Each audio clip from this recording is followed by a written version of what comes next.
One of the things we recognize in British Columbia is the challenge of making sure we have the labor supply that we need for a number of sectors.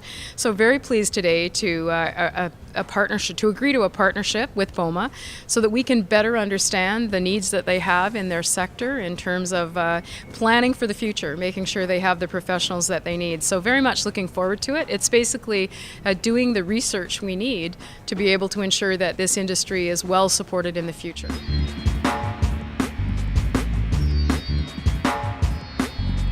We have to start with the basics. We have to better understand the industry and what the gaps are. And as I referenced in my remarks today, I think it leaves the door open for how do we close that gap together. So, are there programs, are there ways to help support training, encourage people to take the kinds of courses that are necessary? So I think this is the first step, understanding the industry, figuring out what the gaps are, and then talking about how together we can close those gaps.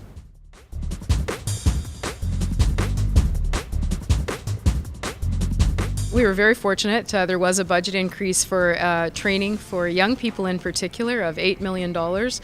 We'll manage that through the Industry Training Authority. But I think the best news about the budget is that we have a growing and diverse economy in British Columbia, which allows us to do things like invest in skills training. It is expected we will lead the country in economic growth this year and potentially next year. So we need to be sure that British Columbia is prepared to have the workforce it needs to accommodate that economic growth.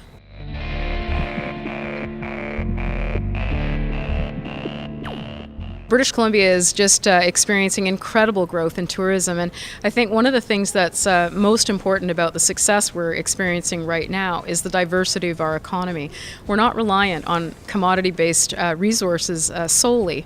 So from our perspective, investments in tourism are significant at the moment. We've seen incredible growth in international visitors, and this year we're going to be talking, because of the rate of the Canadian dollar, we're going to be encouraging British Columbians to stay home and be a tourist in their own province. So it is important. It's a very important sector of the economy. It is an economic driver, and in fact is helping us do the kinds of things we're able to do at the moment.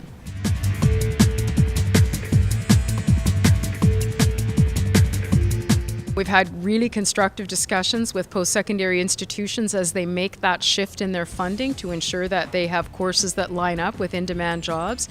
But our emphasis in the next year or so will be on moving trades training into the early years. We know that we want to start earlier in giving kids the kinds of opportunities they need to make their career choices. So the additional money that the budget is providing will look at youth programs, ACIT programs, other programs that will give students, young students in particular, a chance to try out the trades.